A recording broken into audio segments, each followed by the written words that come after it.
The Island of the Grass King by Nancy Willard, 8. They came to rest on an island in the middle of a lake, close by a small house, which was cobbled with seashells from top to bottom. The shutters were thrown open, and there was an awful row going on inside. Before Anatole could find the door in its side, the fish flew straight up to the roof and dived down the chimney and landed softly in the middle of an enormous room. A piano whistled past them. Books circled the room like lost birds. Gravestones, steeples, lanterns, armchairs, and fishnets flew over the heads of 4 men whose white hair streamed around them as they stood in the 4 corners of the room and shouted. You could tell who was the north wind, for he was the biggest and strongest. And you could tell the east wind, for he was the youngest and smallest. And you could tell the south wind, who was very handsome and looked as if fighting really did not agree with him at all. That left only one more, a rather mysterious figure, dressed entirely in black, who Anatole concluded was certainly the west wind, since the others had been accounted for. "The cupboard belongs to me. I found it," shrieked the east wind. "Then give me back my suitcase," the west wind hissed. A suitcase sailed across the room. The west wind snatched it out of the air and inspected it. "You've torn its hinges." "You tore them yourself." Suddenly the 4 winds caught sight of the fish. "Brothers," shouted the south wind, "our sister has sent us a present." They all wanted to have it, of course, and they began tumbling the fish to and fro about the room. Hearing shrieks from inside, they turned it upside down and shook it till the passengers came rattling out like peas in a shooter. And then the 4 winds grew still with astonishment. In all their travels, they had never seen a company exactly like this one. The east wind pulled Captain Lark's ears. The south wind picked up Anatole and Quicksilver and juggled with them. The west wind balanced Plumpet on his thumb, and the north wind set Susanna gently on his palm and brought her close to his great eyes, for he was very short-sighted. "This creature's made of living glass," said the north wind, raising Susanna like a goblet. "So we mustn't throw her about. Be careful with the others as well, brothers. They too may be alive."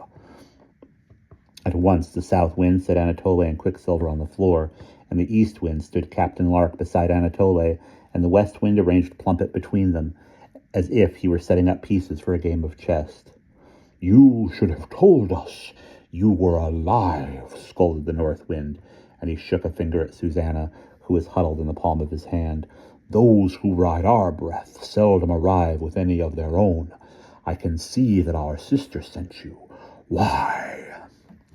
Anatole stood reeling, stepped forward, and the 4 brothers turned their ears toward him, so that they would not miss a word. Then he explained why he had left home, and how he had met Susanna and Captain Lark, and how they escaped from the dogs, and how he meant to find the key and free the King of the Grass, unless Mother Weathersky found it first, only he didn't know where to look for it. When he had finished, the north wind spoke. "You are a plucky fellow, and I like plucky fellows. I know where the key is. Maybe you're the lad that's to have it."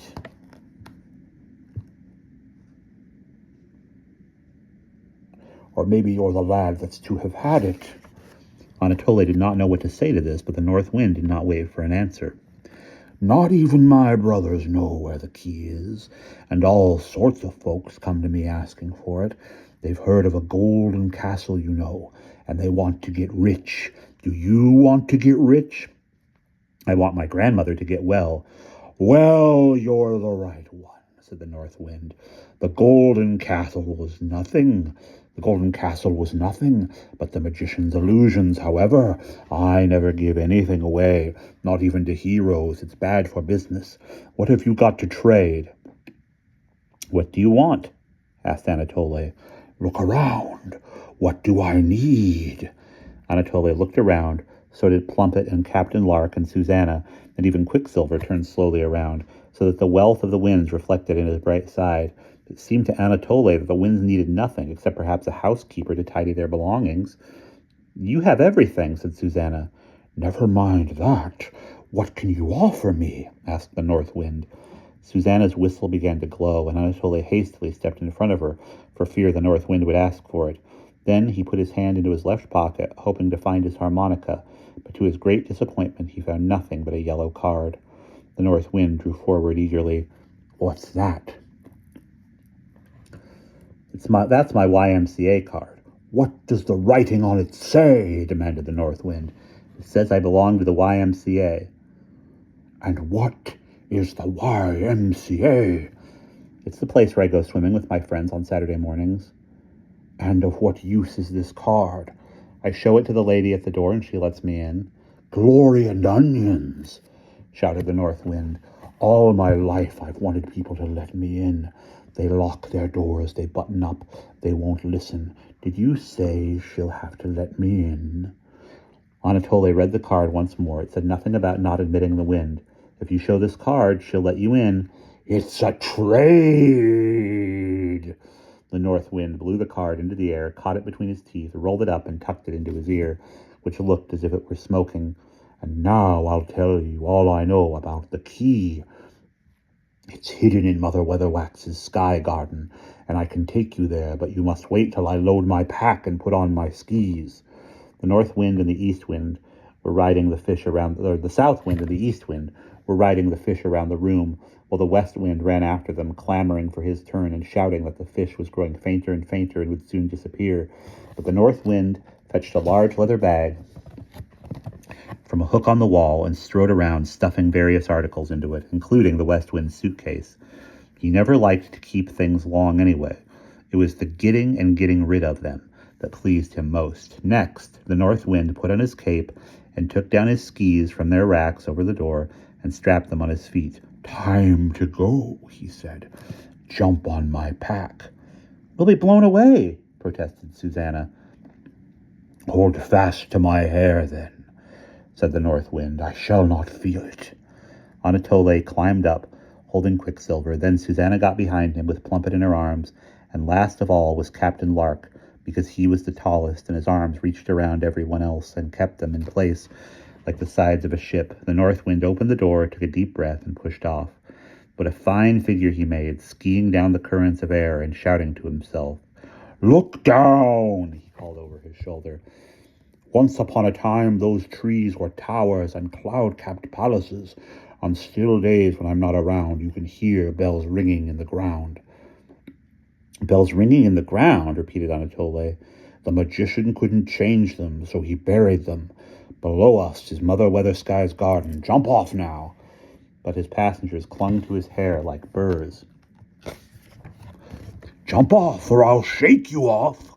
And since they would not let go, the north wind arched his back and sent them flying into a holly bush. They had hardly landed when lightning exploded all around them. Bushes were ripped from the earth and hurled into the sky. Branches rushed through the air like bits of paper, and a huge tree lurched in front of them and fell, screeching like an animal. The storm did not touch the holly bush where they lay, but the forest around them was being laid waste. A thunderous baying of dogs made Anatole glance up in terror. Through the leaves of the holly bush, he saw a pack of dogs running through the air overhead, and he recognized them as those dogs that had taken them prisoners. On the back of the Great Dane rode an old woman in a green cloak, and she was braiding whips of lightning and tossing them into the trees. The dogs sank lower and lower and raced, yapping around the holly bush, and then, just as suddenly, the air was so still that Anatole could hear the pounding of his heart. Cautiously, he peeped out, and what he saw in that deep silence astonished him. The broken trees were mending themselves, standing up and putting forth new leaves and new boughs. Moss and partridge berries and wild mint were covering the forest floor once again. "Who saved us?" whispered Susanna. In the silence that followed, a small voice said, "I did. Though I am smaller than Mother Weathersky, my spells are stronger."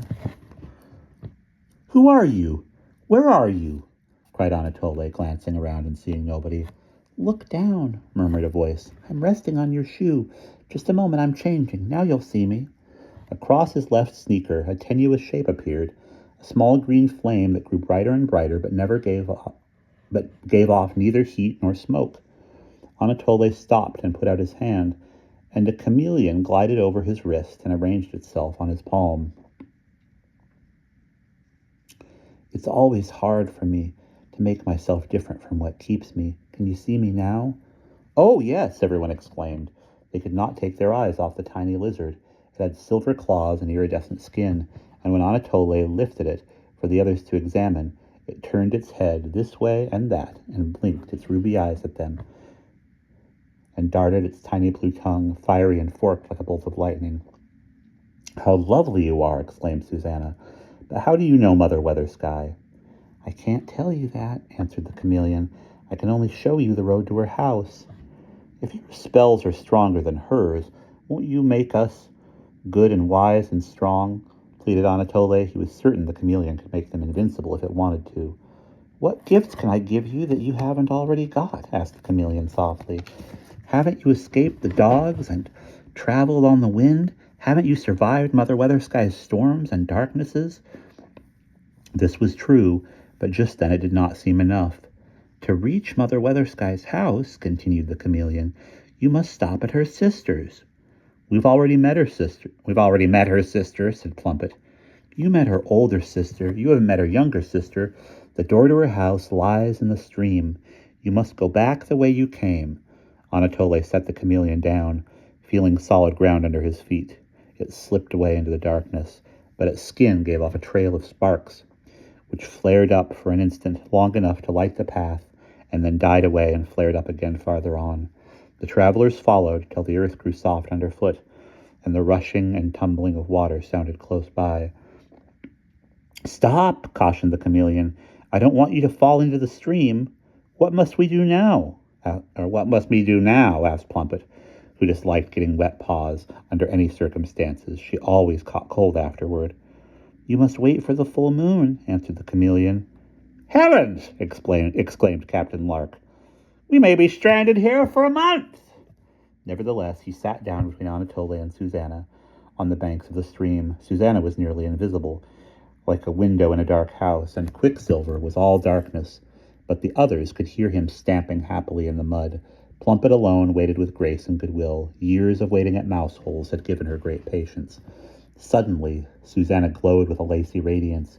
Her glass body held the silvery branches of trees. Anatole scanned the sky for a full moon. "You're looking in the wrong place," said the chameleon. "Go down." They looked down. The full moon shone clear and pale in the water. "I see a door," said Susanna. "That's not a door," Anatole corrected her. "That's the moon's reflection." But the moment he said it, he was not so sure.